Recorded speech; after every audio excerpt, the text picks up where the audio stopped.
Pedalboard update! Pedalboard update! Yay! Pedalboard update!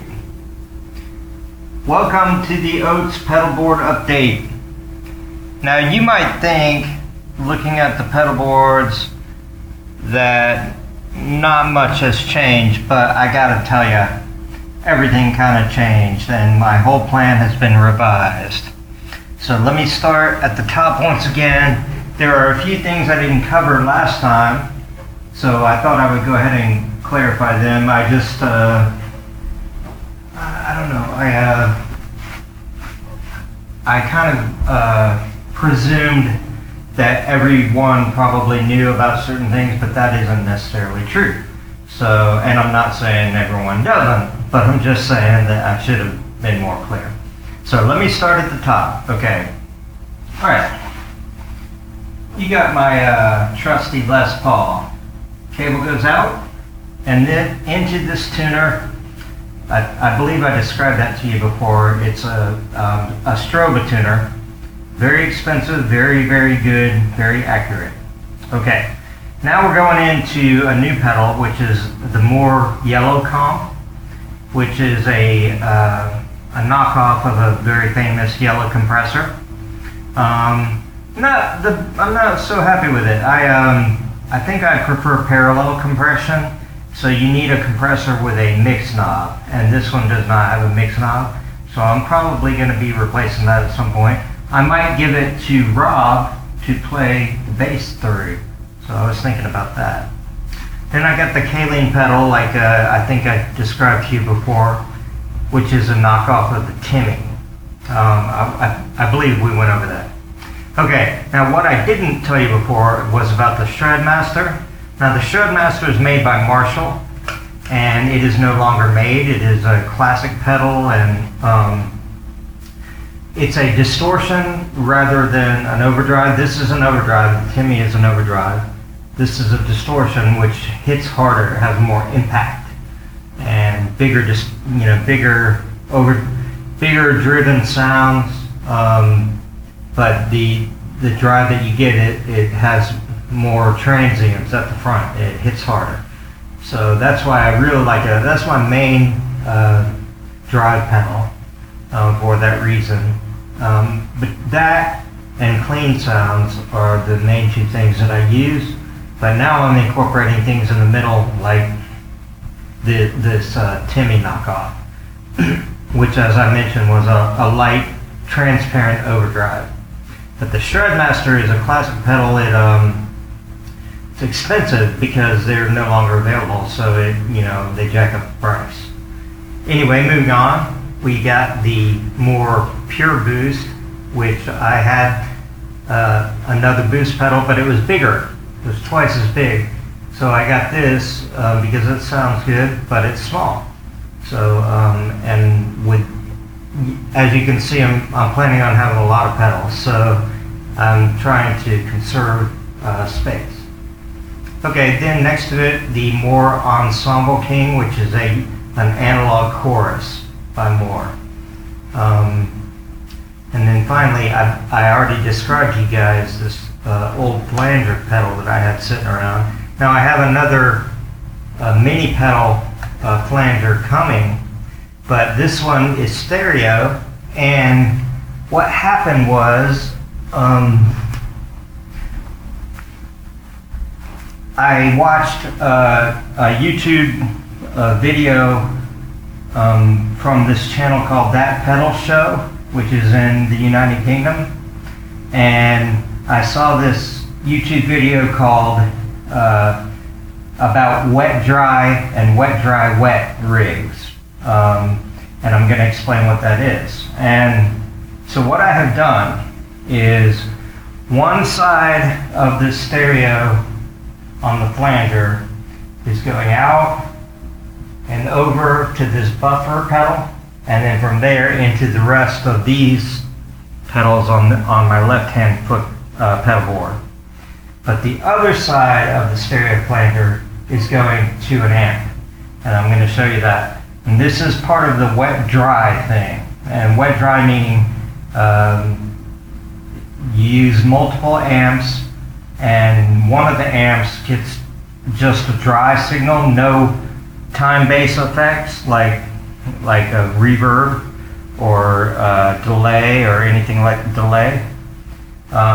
Only wet effects only go to 1 amp, or the dry signal only goes to 1 amp.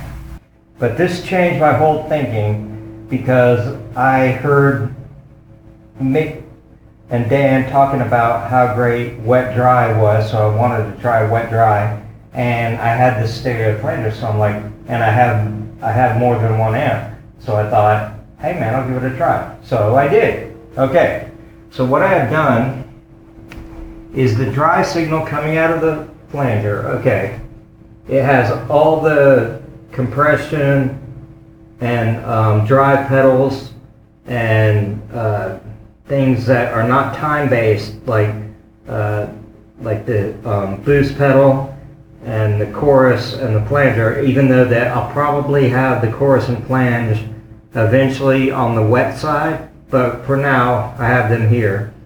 And then I come out with a dry signal, and that's this blue cable right here. And we follow that cable around, and where it goes is to my trusty AC30, baby. That's what I'm talking about.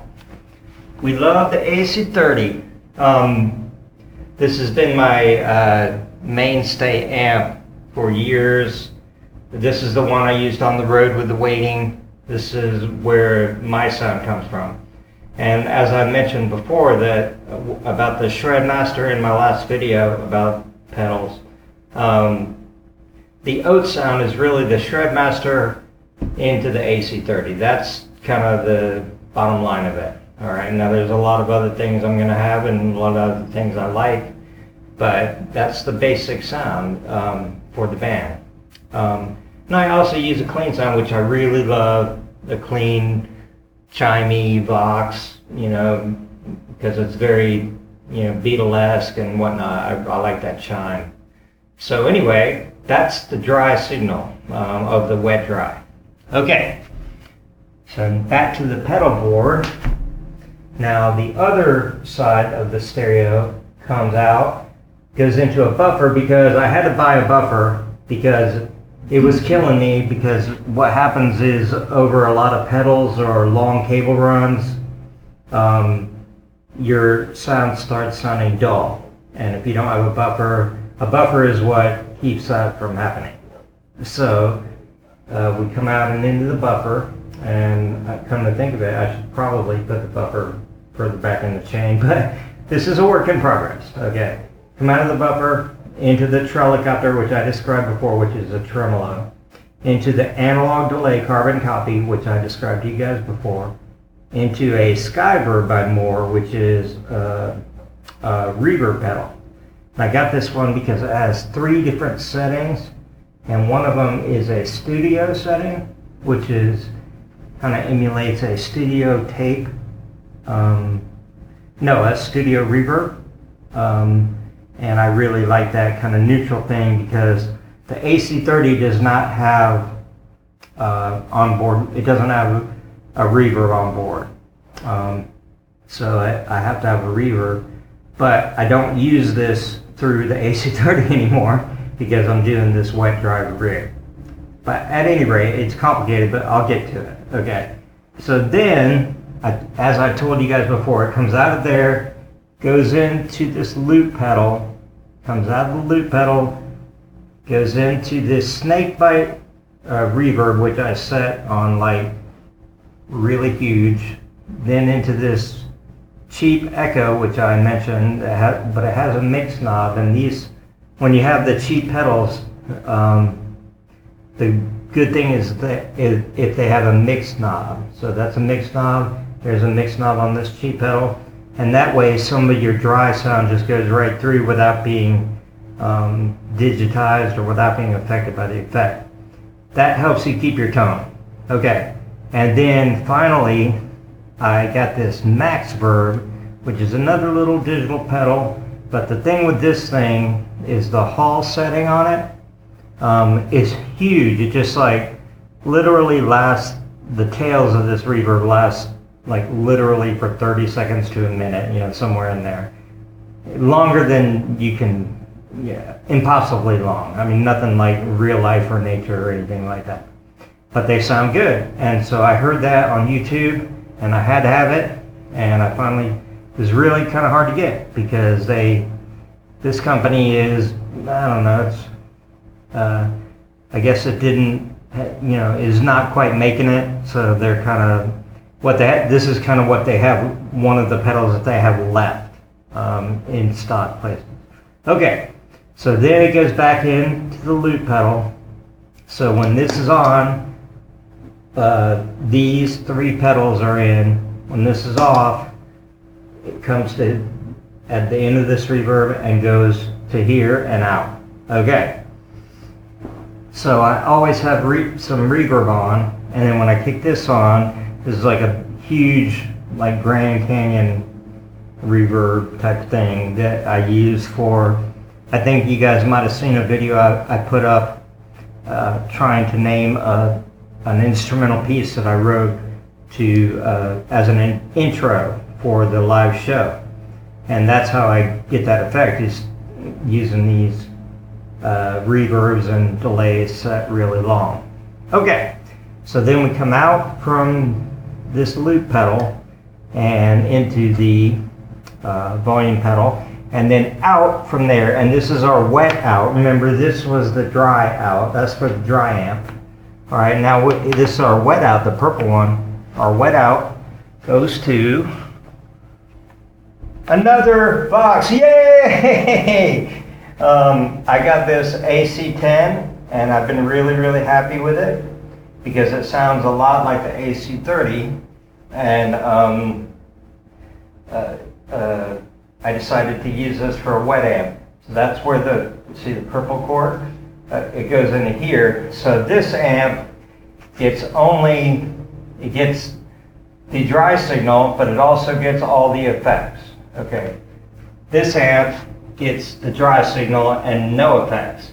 So this one is for clarity. This no matter how much huge Echo Grand Canyon reverb I have on there, it stays clear because this is only doing the dry signal. And if it's not clear, I just turn the amp up a little bit. Okay, this one is all washy, you know, Grand Canyon, you know, what have you, Snake River Canyon, whatever canyon you want to think of. So that is what I got from that the YouTube channel, That Pedal Show, on Wet Dry Rigs. They did a big thing on wet dry rigs, and it just sounded really good. And I realized, since I had the flanger, that I could try it out and see if I like it. I knew I had amps, like I have this. This was my brother's Bassman that he played on the road with the Waiting, but I also had this, which is a good match for, you know, the same sound as that. So I decided to use this. Okay. Now I tried running the wet dry rig with the Bassman, but the Bassman and the Shredmaster do not get along, and I don't know why, but that's how pedals are sometimes. And so you know, this is a classic amp, and I'm not likely to sell it. I might sell it to Rob, the bass player in the Oats band, because he has shown some interest in possibly playing a Bassman in his band.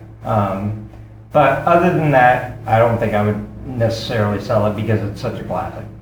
Even though it looks it's like in really good shape and just sounds like a gem. So anyway, I wonder what that is. Well, anyway, so that's it. That's wet dry. There's wet, and this one, no, I'm sorry, this is dry, and this one's wet, and it sounds really cool when you hear them both, and you hear the Les Paul chiming through there or distorting through there. At any rate, there's my right pedal board these days, and my left foot pedal board, And like I said, it's a grand, huge sound. It's really nice, and I'm incorporating some shoegaze and ambient sounds into the Oats sound, which is really nice. It's really cool. I'm very excited about it. And like I told you guys before, I was going to add another pedal board behind here and another pedal board behind there. What I've decided to do instead of that is to just get 2 bigger pedal boards. All right, I'm going to have pedal boards that are maybe twice as deep, and I'll probably let Rob inherit one of these boards for his bass rig, so we can get him going on some bass effects. And then another thing I'm planning on doing, my thinking has evolved. Another thing I'm planning on doing is having a multiple loop switcher, maybe on each board, so that I end up with a line of switches down here on the very front of the pedal board, and then I can just tap one of 4 loops for this side and one of 4 loops for this side, and those loops can include any number of pedals. Like this looper includes these 3 pedals. That's what I'll do for that, because I have a couple guitars coming. I have the Gretsch on layaway, and I have a couple pedals that are specifically for the Gretsch that I used to play when I played in clubs with the Tom Hill Band.